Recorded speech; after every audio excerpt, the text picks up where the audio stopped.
कर्मचारी को इस तरह से डरा दिया जाता है और कहीं ना कहीं कर्मचारी दबाव में या डर में फिर उसका खुलकर पुरजोर विरोध नहीं कर पाता है। ऐसा भी अंदर मैं समझता हूँ घोषित इमरजेंसी लागू की गई कि उसके अंदर जो भी सरकार के खिलाफ असहमति रखता है या अपना पक्ष रखता है उसको पकड़ो, जेल में डाल दो। जो कर्मचारी होता है उसके पास एक ही सोर्स होता है अपने जीवन चलाने का, अपने परिवार को चलाने का, और वो उससे छीन करके या जो गणतंत्र है, गण के ऊपर तंत्र को हावी किया जा रहा है। सरकार की जन विरोधी नीतियों के खिलाफ आप मजबूती से लड़ोगे, कर्मचारी जो हो। बिल्कुल लड़ेंगे। और में जो बनाया था, जो हमारे पुरखों ने, किसान मजदूरों ने पब्लिक सेक्टर शुरू किए थे खून पसीने कमाई से, टैक्स की कमाई से, उनको अधराधर बेचा जा रहा है। नमस्कार मैम, क्या नाम आपका? संतोष। मैम कौन से डिपार्टमेंट में काम करते हैं? एजुकेशन डिपार्टमेंट से। मैम जो अभी न्यू एजुकेशन पॉलिसी आई, जन विरोधी नीति आई है, पेंशन स्कीम का मसला है, लेकिन जब ये लागू होती है तो कर्मचारी क्यों नहीं लड़ पाता उस टाइम? सरकार के तमाम तरह के ऐसे नियम बना दिए जाते हैं, जैसे उनके हाथ बांध दिए जाते हैं। कहीं ना कहीं सरकार का जो है दबाव है, अभी तक जो था पीछे की सरकारें होती थी उन पे क्या था कि कर्मचारी का दबाव होता था, लेकिन अब जो ये सरकार आई है पिछले कई सालों से आप देख रहे हैं कि सरकार इस तरह के नियम या इस तरह की ड्यूटी लगा देती है, कर्मचारी को इस तरह से डरा दिया जाता है और कहीं ना कहीं कर्मचारी दबाव में या डर में फिर उसका खुलकर पुरजोर विरोध नहीं कर पाता है। ऐसा भी कि मैम देखो, मैं देख रहा हूँ 2014 से पहले जब बीजेपी सरकार आई तो जो मोदी भक्ति थी वो कर्मचारियों में कुछ ज़्यादा थी। धर्म के नाम पे हम देखते हैं कॉलेजों में प्रोफेसर भी धर्म के नाम पे बटे हुए हैं कि वो हिंदुज़म की बात करते हैं, कोई किसी की बात करेगा। तो ये क्या कारण मैम? कहीं ना कहीं कारण विचारधारा से जुड़ा हुआ, मुझे ऐसा लग रहा है। बिल्कुल आपकी बात सही है, विचारधारा से जुड़ा हो। दूसरा जो आप मीडिया ही इसका श्रेय मैं देना चाहूँगी कि जो जिस तरह से मोदी ने अपने विचार रखे लोगों के सामने, ठीक है, उसको भ्रमित किया, तो एक बार तो बहाव में आ जाती है जनता है, चाहे पढ़े लिखे है, एक बार तो भावुकों के साथ में लग लेते, लेकिन धीरे धीरे जब लोगों को ये चीज़ें पता चली, सामने आए कि भाई वास्तविकता कुछ है, भ्रमित किया जा रहा है, तो वापस कर्मचारी हो चाहे आम जनता वो जागरूक हो चुकी है और उसके नतीजे आप देख। मैं अब भी देख रहा हूँ कि अभी जितना बड़ा आंदोलन है, इससे पहले भी आंदोलन मैंने कर्मचारियों को देखे हैं, लेकिन दूसरे मुद्दों के ऊपर जैसे प्रोफेसर जीएन है 90% अपंग है, जेल में डाला हुआ। डॉक्टर आनंद तेल तुमड़े है, प्रोफेसर है, जेल में डाला हुआ है, और भी प्रोफेसर को जेल में डाला हुआ है, बुद्धिजीवियों जेल में डाला हुआ। पूरे हरियाणा में एक भी मैंने प्रोफेसर का बयान नहीं पढ़ा कि उन प्रोफेसर के पक्ष में बोले, क्योंकि वो प्रोफेसर 90% अपंग है और उन्होंने कोई हिंसा नहीं की है, कुछ झूठे केसों में उनको डाला हुआ, लेकिन उनके लिए कभी नहीं बोलते।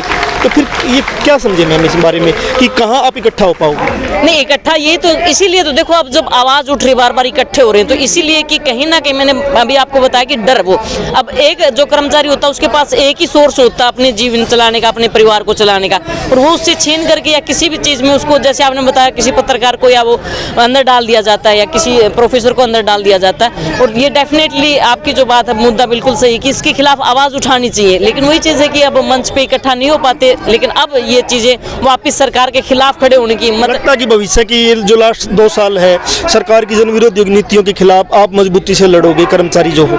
बिल्कुल लड़ेंगे। और जो ये सबसे ज़्यादा हौसला जो हमारे किसान आंदोलन ने हमें हौसला दिया है कि आवाज़ उठानी चाहिए, और इससे हमने यही सीखा कि भाई डटे रहेंगे तो हम जरूर उस चीज़ को हासिल भी कर लेंगे। शांतिपूर्वक धरना प्रदर्शन या आवाज़ उठाना बिल्कुल हमारा अधिकार है और उसके लिए हम करें भी।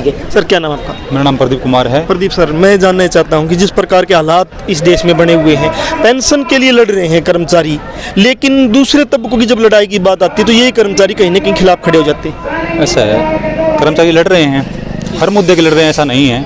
ये ठीक है, उनकी संख्या कम है और मुद्दों पे, चाहे पेंशन बहाली का मुद्दा है, महकमों को बचाने की बात है, कच्चे कर्मचारी को पक्का करने की बात है, सरकारी महकमों को बचाने की बात है, और डेमोक्रेसी और देश के संविधान पर जो हमला है उसको बचाने की बात है। ये बात सही है कि वो विचार पैदा नहीं हो रहा। जैन साईं बाबा की बात आपने की, और भी कितने एक्टिविस्ट, सामाजिक कार्यकर्ता, कितने गीतकार हैं, सच्चे पत्रकार हैं, उनको कैसे दमनकार नीति अपनाई जा रही है, उनको जेल में डाला हुआ, में डाला जा रहा है। तो एक जो एक देश के अंदर मैं समझता हूँ घोषित इमरजेंसी लागू की गई कि उसके अंदर जो भी सरकार के खिलाफ असहमति रखता है या अपना पक्ष रखता है उसको पकड़ो, जेल में डाल दो।